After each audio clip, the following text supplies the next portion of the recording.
Hello, and welcome to the first Cocktails with Angelica forum. And we're going to have some discussion today. And I am Marie Caruso, the artistic director of Angelica, and I have asked two members of Angelica to join me today, Kathleen McClafferty and Susan Saslow. And we have invited Julie Dolphin, a composer who we love and admire, and who we have performed in the past.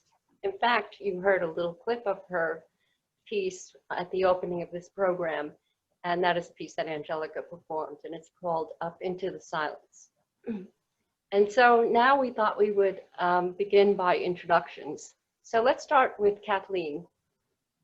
Hi, my name is Kathleen McClafferty, and I'm a soprano in Angelica. I've been in the group since 1997, which is the year after it was founded, and it is a wonderful part of my life. And Susan? Hi, I'm an alto with Angelica, and I've been with them since 2001. And before that, I sang with a group called Chorus, and I met Julie there. And we sang a lot of Julie's songs back then. And Julie, thank you for being with us today. Thank you so much for inviting me. Why don't you tell us a little bit about your background and your career? I'm a native New Yorker. I've got my BA in music theory and composition from Hunter College, and my master's degree in ethnomusicology from Columbia. So I've always been very interested in the forms of Western music, sonata, rondo, theme and variations, all the lieder, and in the musics and the sounds and the rhythms of music from all over the world. So Julie, we thought we would ask you some questions so that we could learn more about your composition style and method. So we would start now with Susan. Okay, Julie, as I mentioned before, we sang a number of your songs at Chorus, and I have great memories of those songs, as well as your voice, which is magnificent. The Chorus was a mixed choir with men and women, and I'm wondering how composing for an all-female group changes things in terms of your composition. Well, it's very different, of course, because in a mixed group, you have bass and tenor and alto and soprano, and each of those four different voices is a different color. And there's a lot of variety possible with these four different voices, different textures. You can have the two outer voices sing. You can have one top and one middle voice sing, etc. And it sounds very different. You have many different kinds of combinations. In an all-women's singing group, you have a very homogeneous sound from bottom to top. It's all essentially one color, which is a beautiful sound. And the blend possible it's not possible with any other kind of singing group. With a women's singing group, the blend is unbelievable. It's so gorgeously adjusted, all the voices to each other, which is a beautiful thing. And sometimes it can be too much of a beautiful thing.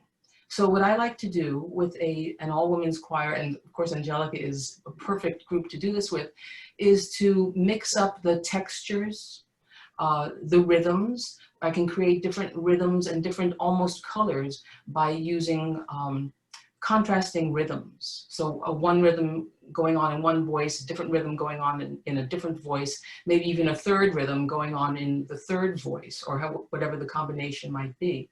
So to me, the challenge is almost to vary the beauty and to make it a different sound, because it's just so easy to be beautiful. It's very interesting. I'm wondering also, how does your singing inform what you do as a composer? Well, we're all singers, and we know that if we love something, if we love singing it, we will do a really good job. If we don't love singing it, if for some reason, and I think we've all had the experience where composer may have a fantastic idea and has given, say, the sopranos, I'm a soprano, all the high G's for 3 pages. And we can do that, but we won't love it, and we'll really not be looking forward to it. It's going to be a very big vocal strain. We won't enjoy the rehearsal. We won't really enjoy the performance. We'll do it because we have to. So as a composer, I'm always looking for text that I want to sing.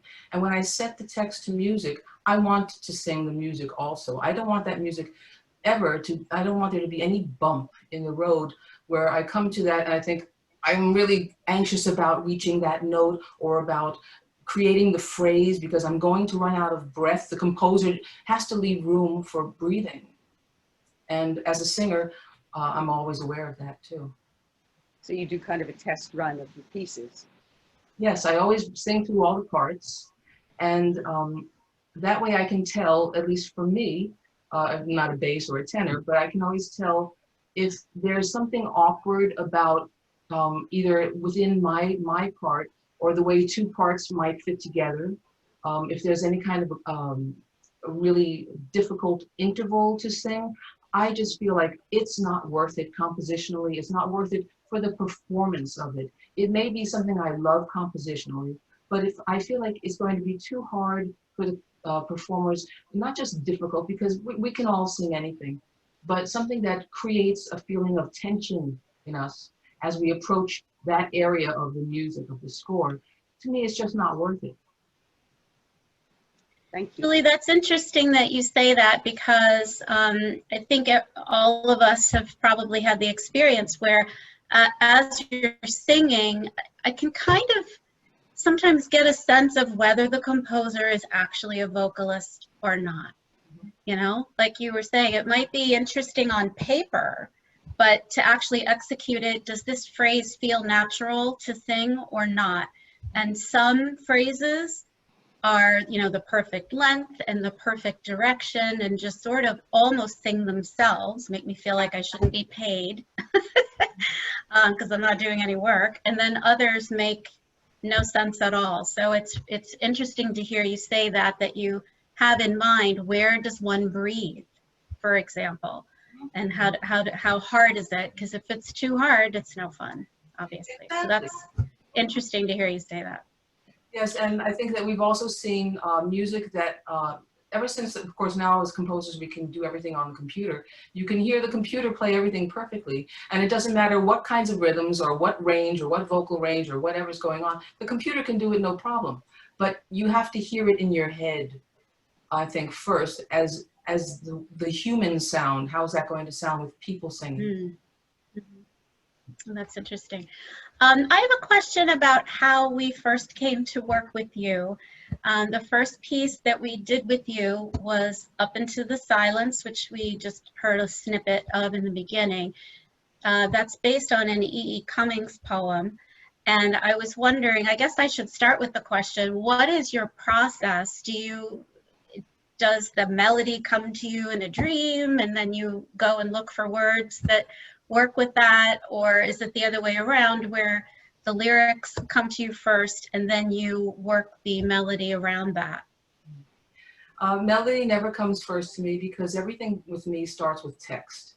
I'm always looking for text. It could be poetry, prose, pieces of anything. And if the words, they create a resonance in me, something that I feel I want to express. I want to sing it. And so my process is I memorize the words. I'm not looking at the words. I just memorize them. They're in my head. Unfortunately, I don't dream any music. That would be great.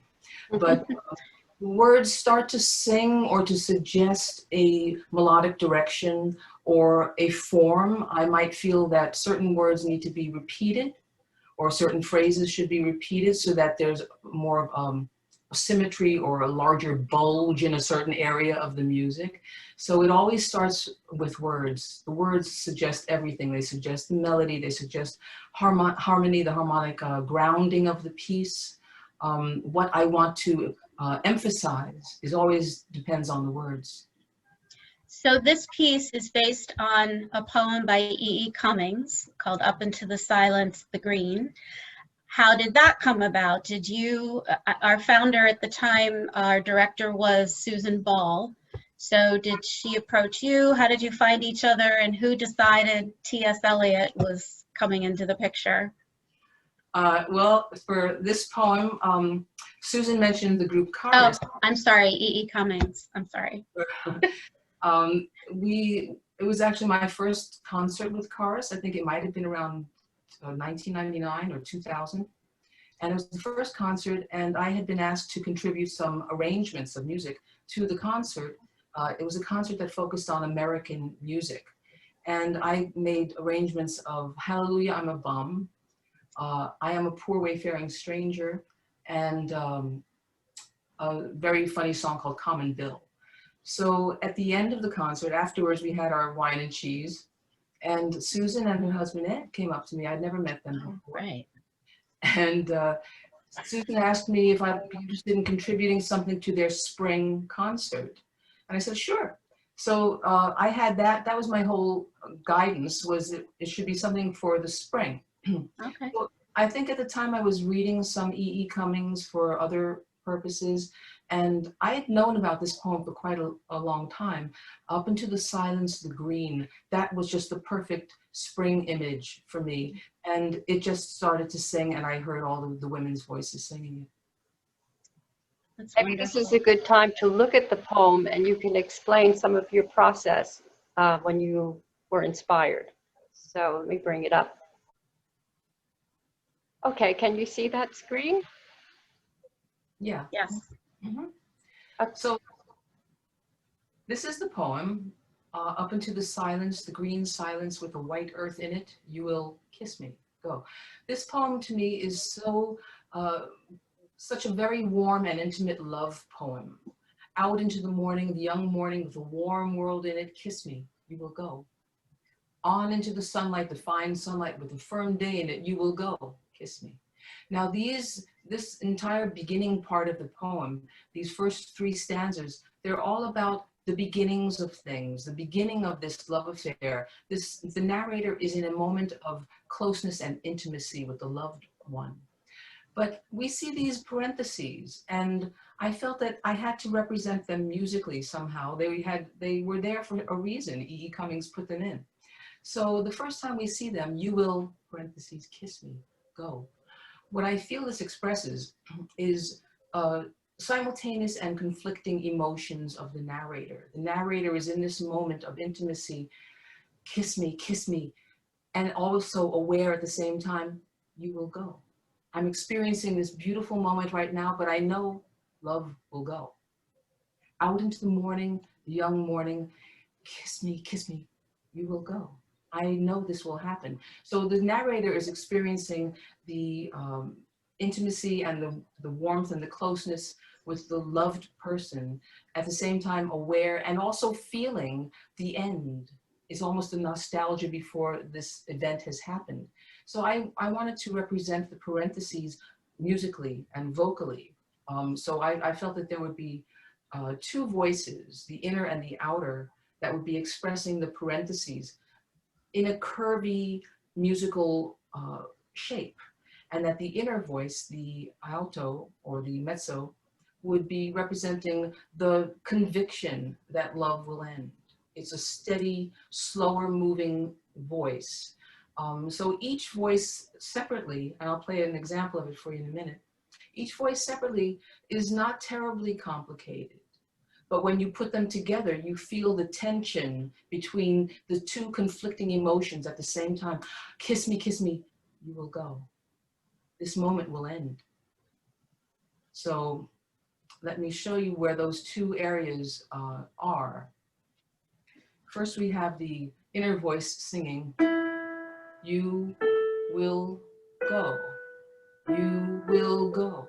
And the outer voice is singing, kiss me, kiss me. And it speeds up and speeds up. And then you put them together. So these things are happening at the same time.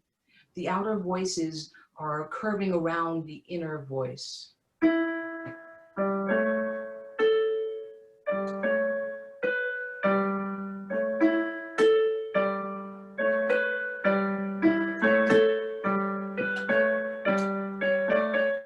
And it goes on. So the inner voice is always aware that this will end. And the outer voices are in the moment of urgency. Let me find the next point of this. That's fascinating to hear, because you often feel that when you're singing it, that there are two different conversations going on. So Exactly, it's all happening within this single person. The second time this happens, the parentheses again curve around, and the inner voice again goes. But this time, the inner voice is beginning to express an awareness that this is happening sooner, perhaps, than expected.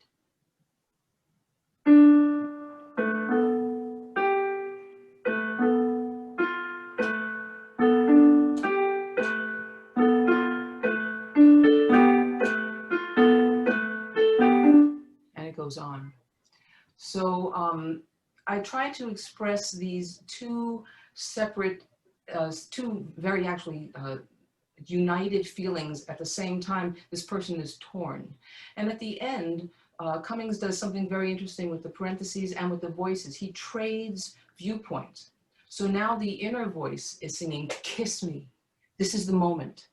And the outer voices, after having expressed going on into the silence, going up into the sunlight, the outer voices, everybody's expressing together, I will go down into your memory. I will go, that's where I will be. And the inner voice sings, "Kiss me."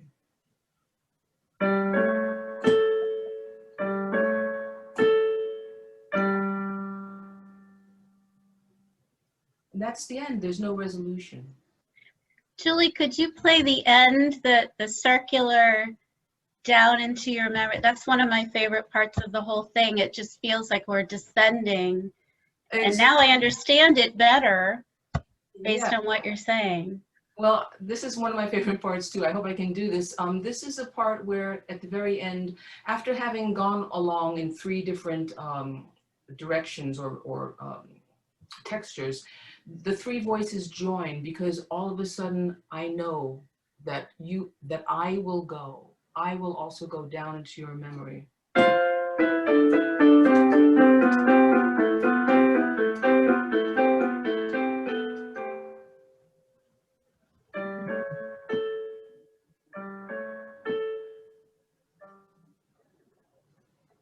It's beautiful. It's so beautiful. And it's wonderful to hear you talk about it, because, you know, I thought I understood it, but now I understand it even more. So it'll be even more wonderful to sing it the next time, which I hope is soon. And we've sung a few other pieces of yours as well. And so now I want to sit down with a glass of wine and talk to you about those as well. I did have another, you know, just you're talking about this really opens up a whole world for me, because we've heard it so many times and sang it so many times and loved it, but putting that knowledge to it actually opens it up a bit for me. Yeah, I feel like I'll sing it differently the next time. It really feels like a different experience. But I also wanted to know why, how you were able to, even though it's written in 4/4, you're able to make it sound so rhythmically complex and syncopated and unpredictable. So I just thought maybe if you could speak a minute about that, and then maybe we'll listen to the piece. Well, that's something I don't really know how to answer. I really wanted to show that there were two different viewpoints going on here, and that because of that there was a tension. All I can tell you is technically it happens through syncopation and through the emphasizing of different beats within a measure, so that it sounds as though maybe something more is going on, and it gives a texture to the piece. Even though the three voices, and as you'll hear, the three voices blend, it's unbelievable. They sound like one thing, one entity moving all together. Rhythmically, I just feel that because this narrator has this tension happening within that person during this moment of warmth and intimacy and knowledge of the end of love, this is an expression of that. This is a good time to listen.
Well, Julie, that was just beautiful.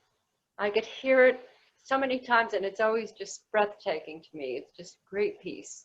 So I've always enjoyed singing it, and looking at the music is fascinating for me too, because that was the original score. That was the score that is handwritten and just great to look at and inspiring. That's the one I use when we sing. I know that we have a more professional, plain one now. Some people use, but I keep using, I still have your handwritten one, and I use that. I love it. I also want to mention that Julie composes many different types of pieces, not just for women's choir. So I know Julie, do you compose in instrumental music or just choral or solo vocal? I compose instrumental music too. I'm mostly drawn to vocal music, to choral music especially. I do have solo works. The choral music, I just love fitting voices together and having voices one voice commenting on what the other voice is doing. You can't do that any other way. Mm. Well, I can't wait to sing that piece and others of yours. I just want to sing it again every year. Beautiful. So hopefully we could have you back sometime and you could talk about some of your other pieces. Really was great to hear from you. You know, I learned so much talking about this with you from the questions that you asked that forced me to think about why I did what I did, because of course while composing I'm not thinking about any of these things. It just comes together or comes out in a certain way, and I don't know why I did it until you asked me. And that's the best way. That's the best type of composer to be. Comes so naturally. So thank you everyone for participating. This was a lot of fun. Thank you. Hope to see you all soon. Okay. Bye. Bye. Bye.